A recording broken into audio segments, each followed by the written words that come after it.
Hello guys, welcome to the classes. आज के इस वीडियो में हम जानेंगे कि कोण क्या होता है और कितने प्रकार के कोण होते हैं।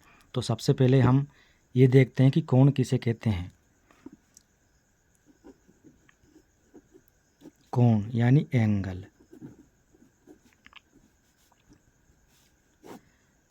तो कोण क्या होता है? जब दो किरणें एक ही अंत बिंदु से प्रारंभ होती है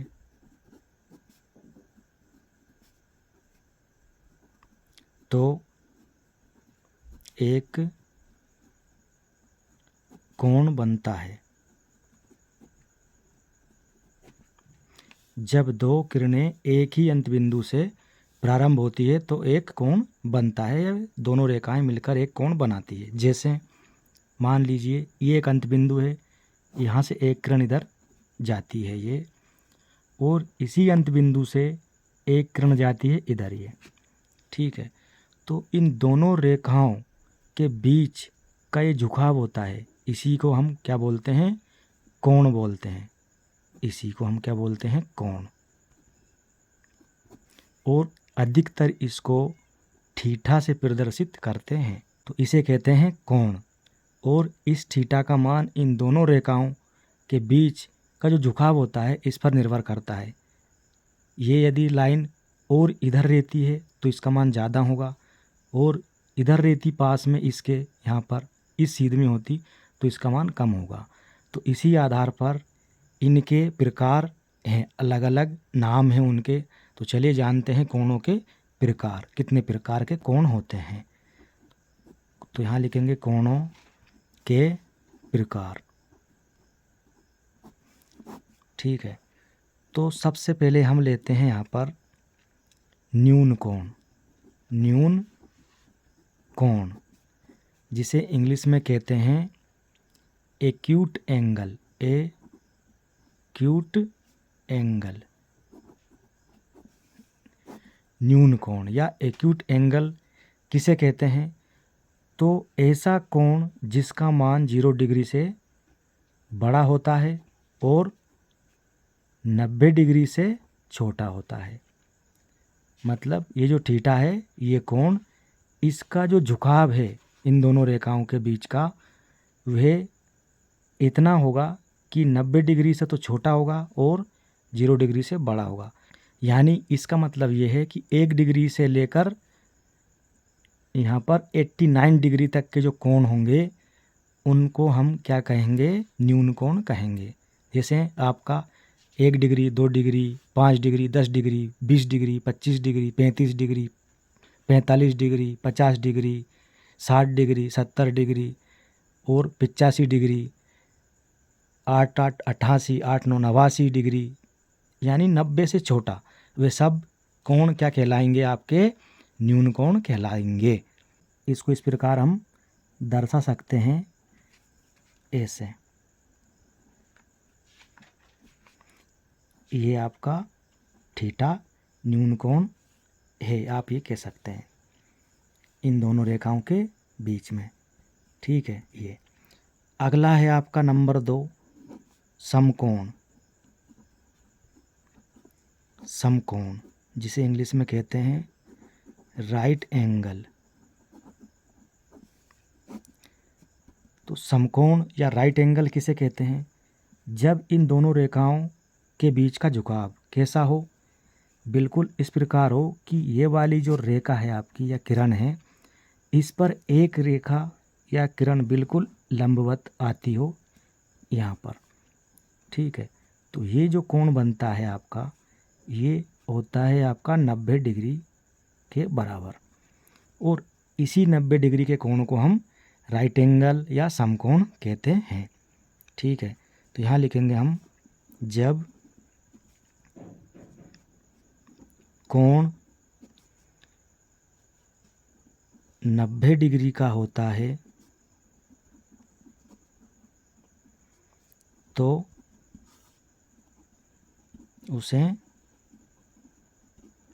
समकोण कहते हैं।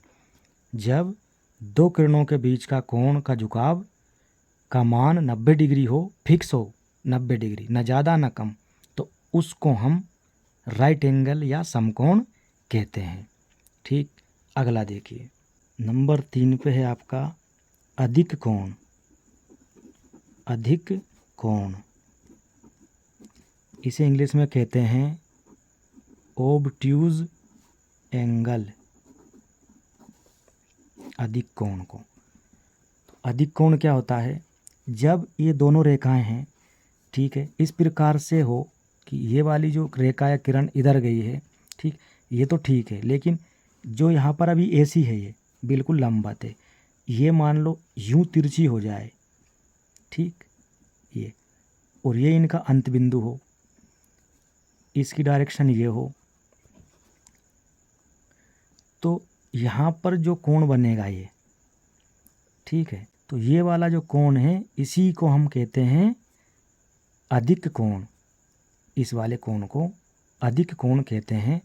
और इसका जो मान होता है, अब ये देखो, ये लाइन जो थी बिल्कुल सीधी थी तो 90 डिग्री का था, इसका मतलब 90 डिग्री से ज़्यादा है और 180 डिग्री से कम है, क्योंकि यहाँ पर यदि ये पूरा यहाँ तक टच होता तो 180 डिग्री होता, यदि ये लाइन और घूम के इसके सीधे में आ जाती बिल्कुल, तो यहाँ हम लिखेंगे जब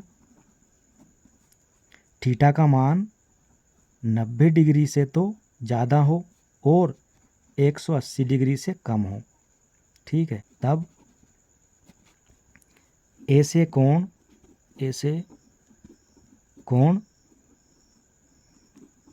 अधिक कोण कहलाते हैं। तो यहाँ से ये स्पष्ट है कि 180 डिग्री से तो कम और 90 डिग्री के बीच के जितने भी कोण होंगे वे सभी कोण क्या कहलाएंगे? अधिक कोण कहलाएंगे, यानी ऑब्ट्यूज एंगल, ठीक है। 90 डिग्री से तो ज़्यादा होंगे और 180 डिग्री से कम होंगे, उन सबको हम क्या कहेंगे? अधिक कोण कहेंगे। चौथा है आपका अगला ऋजु कोण। ऋजु कोण, इसे इंग्लिश में कहते हैं स्ट्रेट एंगल।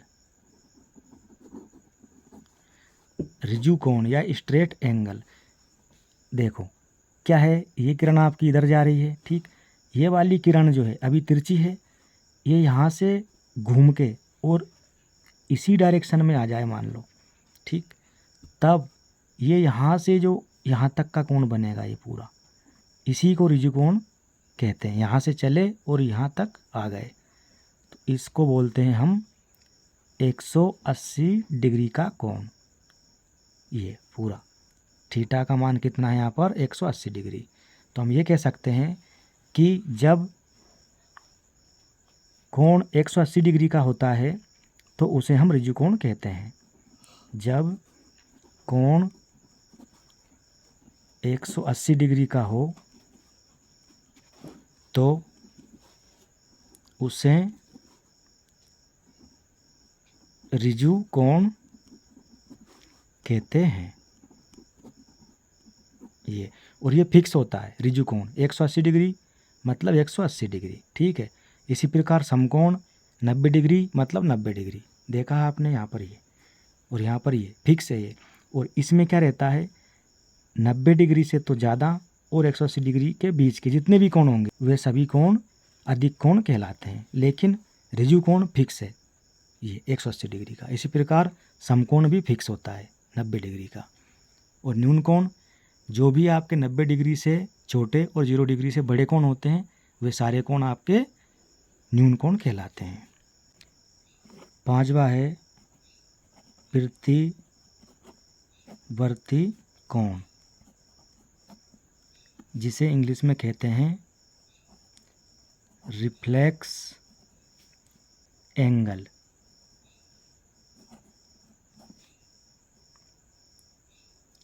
रिफ्लेक्स एंगल, तो ये क्या होता है रिफ्लेक्स एंगल, जब कोण थीटा का मान 360 डिग्री से तो छोटा होता है लेकिन 180 डिग्री से बड़ा होता है, तब इसको बोलते हैं प्रतिवर्ती कोण या बृहद कोण भी इसको कहते हैं। तो इसका मान होता है आपका 180 डिग्री से ज़्यादा और 360 डिग्री से कम। जैसे एक रेखा है, ये आपकी किरण है, अब एक दूसरी रेखा इस प्रकार से आपकी, या किरण कह लो, रेखा कह लो, इधर गई है ये, ठीक है। तो यहाँ से लेकर घूमकर यहाँ तक जो हम चले, तो ये वाला जो कोण बना है बाहर की तरफ, ये इसी को हम बोलते हैं प्रतिवर्ती कोण, ठीक है। इसका मान देखो आप, 180 डिग्री से तो ज़्यादा है लेकिन पूरा 360 डिग्री भी नहीं है, छोटा है 360 डिग्री से। तो इसको बोलते हैं हम इतने को, जो कि 360 डिग्री से तो कम होता है लेकिन 180 डिग्री से ज़्यादा होता है, इसको प्रतिवर्ती कोण या रिफ्लेक्स एंगल या बृहद कोण कहते हैं। अगला कोण है आपका संपूर्ण कोण, जिसे इंग्लिश में कहते हैं कंप्लीट एंगल। इसको संपूर्ण को पूर्ण कोण भी कहते हैं। तो ये क्या होता है, देखो ये एक सरल रेखा है, ठीक, ये इसका अंत बिंदु है।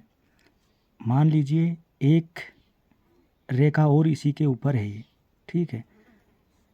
ये यहाँ से घूमते घूमते घूमते घूमते इस प्रकार से वापस एक चक्कर लगा के इस प्रकार सर्कल बनाती हुई, ठीक, वापस इसी के ऊपर आ जाती है। जैसे घड़ी की सुई आपने देखी होगी, ठीक है। एक चक्कर कंप्लीट होता है तो कितने डिग्री का कोण कंप्लीट हो जाता है, पूरा 360 डिग्री का। तो यहाँ पर ये जो यहाँ से चले हम, यहाँ से और वापस यहाँ कर रुके, यहाँ से चले और घूमते घूमते यहाँ कर रुके, ठीक। तो ये जो पूरा कोण बनता है ये होता है आपका 360 डिग्री के बराबर। तो इस पूरे एक सर्कल को या एक पूरा चक्कर कंप्लीट होने को हम 360 डिग्री का कोण कहते हैं, और इसे ही हम संपूर्ण कोण कहते हैं। तो ये वीडियो आपको कैसा लगा कमेंट बॉक्स में ज़रूर बताइएगा। अच्छा लगा हो तो लाइक करें, शेयर करें, और चैनल पर नए हैं तो चैनल को ज़रूर सब्सक्राइब करें। धन्यवाद।